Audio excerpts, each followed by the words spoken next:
Welcome to Love's Tender Flame, Tales of Romance. I'm Mardell, reading The Auction Block by Rex Beach.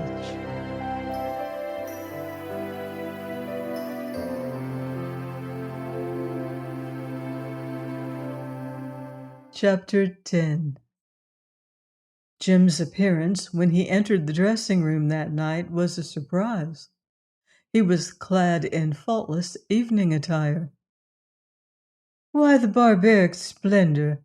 inquired Lorelei. "Don't you know I'm only your sister?"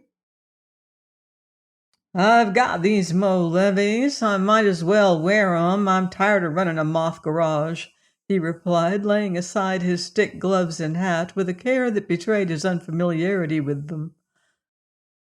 "What have you got to go with this scenery?" "Do you want me to dress too?" "Sure thing. Look your best. Make me think I'm a regular John." "Bergman dropped in to see me tonight," she told him after they had gossiped for a moment. "He referred to that story in this morning's dispatch."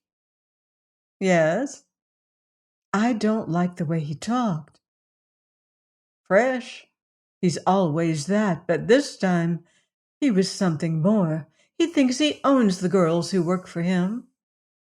Jim replied carelessly, "Blow him and his job. You can get on at the Palace Garden." "There's my contract. He can discharge me, you know, but I can't quit. That's one of the peculiarities of a theatrical contract. Well, he insisted on taking me to supper." "A brother's a handy thing once in a while, but for everyday use you need a steady with a kick in each mitt." "I wish you would punch him." "Who, me? And go joyriding with a square toe? Nix, I'm too refined." "Did you see tonight's papers?" "There wasn't much in them." Jim smiled wisely. "There would have been if things hadn't gone right. I'm glad, for your sake." "Oh, the harm's done, I suppose. But there's one good thing about it. Bob Wharton hasn't bothered me this evening." Jim, with an expressionless face, turned to speak to Lilas Lynn, who had just come in. When his sister came down after the last act, he was waiting at the door and helped her into a cab, despite her protestations that she would much prefer to walk. "What are you going to do with all the coin you save? Slip it to the shoemakers?" he laughed. "I don't go out often. You better spring me good." As they seated themselves in the main room at Proctor's, he appraised her with admiring eyes. "You're the candy, sis. There's class to that layout." "It's part of the game to look well in public. But I've enjoyed myself more if we had gone to Billy the Oyster Man's and dressed the part." She surveyed the gaudy dining room, with its towering marble columns, its tremendous crystal festoons, showering a brilliant but becoming light upon the throngs below, then nodded here and there to casual greetings. Proctor's was a showplace, built upon the site of a former resort, the fame of which had been nationwide, but the crowds that frequented it now were of a different type to those that had gathered in the old Proctor's. Nowadays, the customers were largely visitors to the city, in whom the spirit of bohemianism was entirely lacking. The new resort was too splendid for the old-time atmosphere. Magnificent panels done by a gifted artist were set into the walls and distant ceiling. An elaborate marble stairway rose from the street level to the hall itself.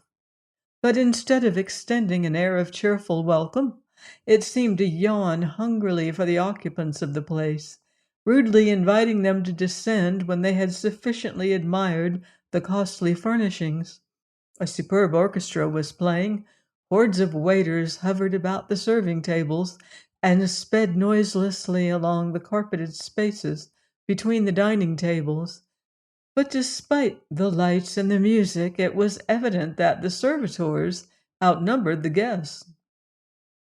Nominally high wages were offset by the various deceptions open to an ingenious management.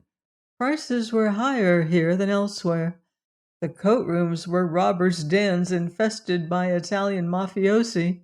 Tips were extravagant and amounted in effect to ransom, and each meal check was headed by an illegible scrawl which masked an item termed service. The figure opposite would have covered the cost of a repast at Child's. But New York dearly loves to be pillaged. It cherishes a reputation for princely carelessness of expenditure. It follows that freedom from extortion in places of entertainment argues a want of popularity, than which nothing can be more distressing to contemplate. Nothing speeds the Manhattan sleep hater more swiftly to a change of scene than the knowledge that he's getting his money's worth. Speaking of clothes, Jim continued, staring past his sister to another table. There seems to be a strike breaker in the room. Pipe the gink with a nightshirt under his coat and the shoestring tie. There must be masquerade. Say, he's bowing to you. Hush, it's Campbell Pope, the critic. Mr. Pope had risen and was slouching toward them. He took Lorelei's hand, then shot a sharp glance at her escort as the girl introduced them. Accepting Jim's mumbled invitation, he seated himself and instructed a waiter to bring his coffee. Jim continued to eye him with poorly concealed amusement until Pope led him into conversation, whereupon the youth began to take in the fact that his guest's intelligence and appearance were entirely out of harmony. Wisely, Jim sheltered himself behind an assumption of pleasantry he was far from feeling. He also watched the nearest entrance with some anxiety, for the reviewer's presence did not fit well with his plans. As he finished ordering, he heard Pope say, "I was sorry the story got out, Miss Knight, but it was pretty well smothered in this evening's papers. Of course, you were dragged in by the hair to afford a Roman spectacle. We all saw what it meant when it came to us." "What did it mean?" queried Jim with brotherly interest. "Blackmail. The word was written all over it. Melcher's connection with the affair was proof of that. Then the way it was handled. Nobody touched it except the Dispatch. Of course, it got its price." "I thought newspapers paid for copy," innocently commented Jim. "Yes, the real newspapers, but the gang had to publish the stuff somewhere. It is reported that Hammond paid $50,000 to prevent Melcher from filing suit." "I dare say things will be quiet around Tony the Barber's now." "You press people certainly have got a lot up your sleeves." James' involuntary start of dismay did not pass unnoticed. He did not relish the gleam in Pope's eyes, and he hastily sought refuge in a goblet of water, notwithstanding his distaste for the liquid.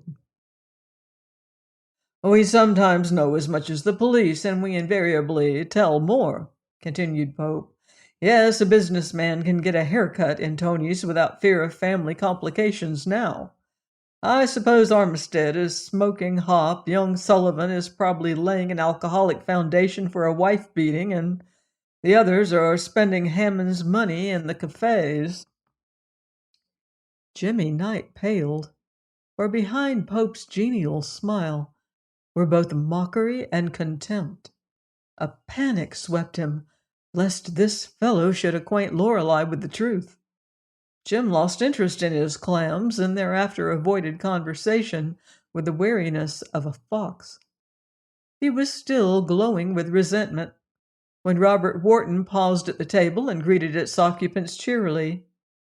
In response to Jim's invitation, Bob drew up a fourth chair, seated himself, and began to beam upon Lorelei.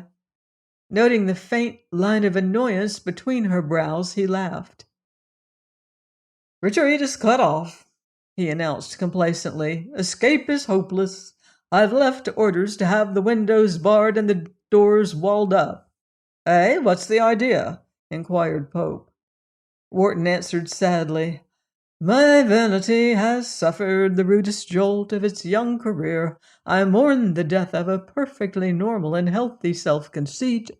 Age 29. Services at noon. Friends and relatives only. Oh ho, you've heard the seductive song of the Rhine maiden. Pope's eyes were twinkling. I'm tangled up like a basket of ticker tape. You see, Campbell, I drink. Candor compels me to acknowledge that much. In a moment of folly, I was indiscreet. And ever since, I have been trying to apologize. I have borne garlands of roses, offers of devotion, plaintive invitations to dine, but this circuit is a trick theater. It has 1,000 doors. All I have to show for my efforts at reparation is a bad cold, a worse temper, and a set of false teeth, which the doorman pledged with me for a loan of $10. I have Mr. Reagan's dental freeze in my bureau drawer, but they only grin at me in derision. In short, I'm in Dutch, and there sits the adorable cause of my sorrows. In spite of Wharton's reproachful tone, the gaze he bent upon Lorelei was good-humored, and she saw that he was in a mood different to any she had ever seen him in. Strange to say, he was sober, or nearly so, and he was plainly determined to make her like him. Has he annoyed you, Miss Knight? asked Pope. Dreadfully, Wharton explained further. The first time we met, I deserved to be slapped, and I was. You see, I was ruder than usual, but I have sobered up purposely to apologize. I have repented, and, well, here we are, thanks to Brother James. Thanks to Jim? Lorelei raised her eyebrows. Pope turned to young Knight and said politely, That is my foot you are stamping on. Ignoring Jim's mute appeal, Wharton ran on smilingly.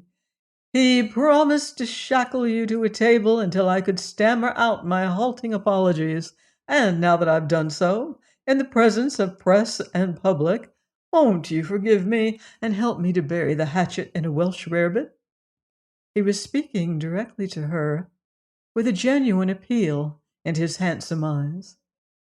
Now that she saw him in his right mind, it was unexpectedly hard to resist him, for he was very boyish and friendly, quite unlike the person who had so grievously offended her. When she and Jim had first entered the restaurant, they had received a polite but casual recognition from the head waiter, whose duty it was to know all the stage favorites, but their attentions had ceased. With Wharton as a member of the party, however, there came a change. The head waiter himself hustled forward and, catching Lorelei's eye, signaled her with an appreciative droop of the lid. Her arrangement of proctors was of long standing, and her percentage was fixed. But this time she did not respond to the sign. Mr. Proctor himself paused momentarily at the table and rested a hand upon Wharton's shoulder while he voiced a few platitudes. Then, in some inexplicable manner, Robert found himself not only ordering for himself but supplementing Jim's menu with rare and expensive viands. As a great favor, he was advised of a newly imported vintage wine which the proprietor had secured for his own use. If Mr. Wharton wished to try it, the steward would appeal directly to Mr. Proctor and secure the keys as a personal favor. Nothing like this wine had been seen in New York for years, possibly in a lifetime. It was an opportunity, and Mr. Proctor was eager to accommodate those who really knew wines. A visiting prince had offered him a fabulous price for the remaining bottles, but he had refused. To partake of this vintage was almost like drinking up the sunshine. Darkness complete and eternal would follow when this precious shipment was exhausted. Of course, Mr. Wharton wished to sample such a vintage, any vintage, in fact, since 1,000 fires were consuming him, and his nerves were on edge from the night before. The first draft electrified him. His spirits rose and he swept his companions along with his enthusiasm. From surrounding tables, people accosted him. Men paused in passing to exchange a word about stocks, polo, scandal, Newport, tennis, tuxedo. None were in the least stiff or formal, and all expressed in one way or another their admiration for Lorelei. Women whom she knew were not of her world beamed and smiled at the young millionaire. It was a new experience for the girl, who felt herself, as the supper progressed, becoming conspicuous without the usual disagreeable accompaniments. Men no longer openly ogled her. Women did not nudge each other and whisper. Her presence in company with a member of the idolized rich was causing gossip, but gossip of a flattering kind. All this attention, however, had quite the contrary effect upon Campbell Pope. Much to Jim's relief, he excused himself shortly, whereupon the former, after allowing Wharton to pay the score, suggested a dance, breezily sweeping aside his sister's mild objection. Of course, Bob was delighted, and soon the trio had set out upon a round of the dancing cafes. At the first place they visited, they had difficulty in gaining entrance, for a crowd was held in check by the heavy plush cord stretched across the door to the restaurant proper. But here again Wharton's name proved potent. The barrier was lowered, and the party managed to squeeze their way into a badly ventilated Turkish room, where a demented darky orchestra was drumming upon various instruments, ranging in resonance from a piano to a collection of kitchen utensils. Tables had been crowded around the walls and into the balcony so closely that the occupants rubbed shoulders, but the center of the lower floor was occupied by a roped corral, in which a mass of dancers were revolving like a herd of milling cattle. Dusty, tobacco-smoked oriental rugs, banners and lanterns suspended from walls and balcony railings lent a semblance of color to the place. Little Moorish alcoves were set into the walls, in and out of which undersized waiters dodged like rabbits in a warren. The attendants were irritable, they perspired freely, they bumped into people, squeezed past, or failing in that, crawled over the seated guests. After a breathless half-hour of this, the three sought a resort farther uptown, where they found the entire upper floors of a restaurant building given over to trotting. During the previous winter, the craze for dancing had swept New York like a plague, and the various Barbary Coast figures had reached their highest popularity. Here, too, the rooms were thronged and the tables taken, despite the lateness of the season. But for a second time, Wharton demonstrated that to a man about town of his accomplishments, no place is really closed. However loud the protest against this latest fad, it is doubtful if its effect is wholly harmful, for it at least introduced vigorous exercise and rhythmic movement into the midnight life of the city. Women went home in the gray dawn with faces flushed from natural causes. Exquisite youths of nocturnal habits learned to perspire and to know the feeling of a wilted collar. Bob Wharton had drunk heavily, but up to this time he had shown little effect from his potations, beyond a growing exhilaration. Now, however, the wine was taking toll, and Lorelei felt a certain pity for him. Waste is shocking. It grieved her to see a man so blessed with opportunity, flinging himself away so fatuously. The hilarity which greeted him on every hand spoke of misspent nights and a reckless prodigality that betokened long habitude. Only his splendid constitution, that abounding vitality which he had inherited from sturdy, temperate forebears, enabled him to keep up the pace. But Lorelei saw that he was already beginning to show its effect. Judging from tonight's experience, he was still, in his sober moments, a normal person. But once he had imbibed beyond a certain point, his past excesses uncovered themselves like grinning faces. Alcohol is a capricious master, seldom setting the same task twice, nor directing his slaves into similar pathways. He delights, moreover, in reversing the edge of a person's disposition, making good-natured people pettish or morose, while he sometimes improves those of naturally evil temper. Often under his sway, the somber and stoical become gay and impulsive, while the joyful sink into despondency.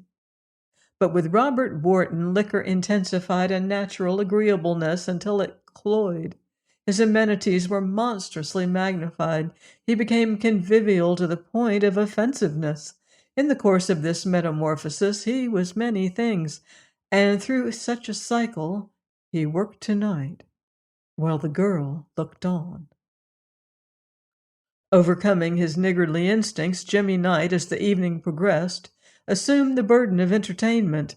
He too adopted a spendthrift gaiety and encouraged Wharton's libations, although he drank little himself. There came a time when Bob could no longer dance, when in fact he could barely walk. And then it was that Jim proposed leaving. Bob readily agreed, having reached a condition of mellowness where he agreed enthusiastically to anything, and Lorelei was only too glad to depart. She had witnessed the pitiful breaking down of Bob's faculties, with a curious blending of concern and dismay, but her protest had gone unheeded, having had a glimpse of his real self earlier in the evening, and being wise in the ways of intemperance, she felt only pity for him now, as the three made their way downstairs. While Jim went in search of their belongings, Bob propped himself against the wall and regarded her admiringly through eyes that were filmed and unfocusable. "Fairy princess, you're more adorable every minute," he said thickly. "Yes, 1,000 yeses, and I'm your little friend, eh? No more slaps, no more mysterious exits, what?" "That depends on you." "I'm behaving finely," he vaunted. "I usually act much worse than I have tonight. But I like you. I like you differently. Understand? Not like other girls. You're so beautiful. Makes me dizzy. And forgive my little joke, eh?" "What joke?" "Meeting you. What I did tonight. Jim's nice boy. Obliged to him." "I see, then it was all planned." He nodded vehemently and nearly lost his balance. "How much did you pay him?" Lorelei queried with difficulty. Mr. Wharton waved his hand in a magnificent gesture. "Oh, it's money anyhow. Somebody's bound to get it." $50? He looked at her reproachfully. "That's an insult to Jim. He's a businessman, he is. More than that, huh? Yes, I'll take care of him again this very night. I'll stake him. He knows a place." "Will you do me a favor?" she asked after a pause. Wharton assured her with abnormal emphasis that her lightest wish was law. "Then go straight home from here," she pleaded. "Oh, yeah. I said that's not fair." Bob looked ludicrously shocked. "I promised Jim. Wouldn't have me break a sacred promise, would you? Respected. Little game all arranged. We can bust it quick. If you hear a loud noise, that'll be Melcher going broke." "Melcher?" Lorelei looked sharply at her brother, who was approaching with her wraps, and noted that he was perfectly sober. A moment later, she checked Bob in the act of giving directions to the cab driver. Wait, where do you live, Mr. Wharton? Charlevoix. It was the most expensive bachelor apartment building in the city. Drive to the Charlevoix, she told the chauffeur. Hold on, sis, cried Jim. Oh, we're going to take you home first. No. But Jim saw in his sister's face something that brought a smothered oath to his lips. Drawing her out of hearing, he muttered angrily, You mind your business. I got something on. I know you have. She met his eyes unflinchingly. But you shan't rob him. Jim thrust his thin face close to hers, and she saw that it was distorted with rage. If you don't want to go home, stay here. He's going with me. We'll see. She turned, but he seized her roughly. What are you going to do? He demanded. I'm going to tell him that he's being taken to a crooked gambling house, that you're working for Max Melcher. He isn't too drunk to understand that. Her brother clenched his fist menacingly, but she did not recoil, and he thought better of his impulse. Aren't you grandstanding? He queried brutally. Are you stuck on the boob, or do you want your bit?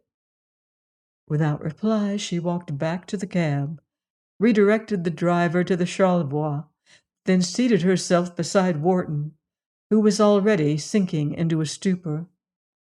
Jim slunk in behind her, and they were whirled southward. It was a silent ride, for the besotted young millionaire slept, and Jim dared not trust himself to speak. Lorelei closed her eyes, nauseated, disillusioned, miserable, seeing more clearly than ever the depths into which she had unwittingly sunk, and the infamy into which Jim had descended. Nor was the change, she reflected, confined to them alone. Upon the other members of the family, the city had stamped its mark just as plainly. She recalled the ideals, the indefinite but glorious dreams of advancement that she had cherished upon leaving Vale, and realized with a shock how steadily she had degenerated. Where was her girlhood? Where was that self-respect, that purity of impulse and thought that all men recognize as precious?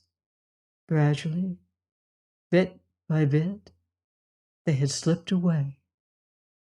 Wisdom had come in their place, knowledge was hers, but faith had rotted.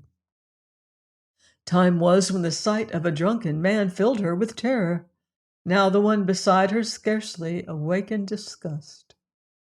Bad women had seemed unreal, phantoms of another world.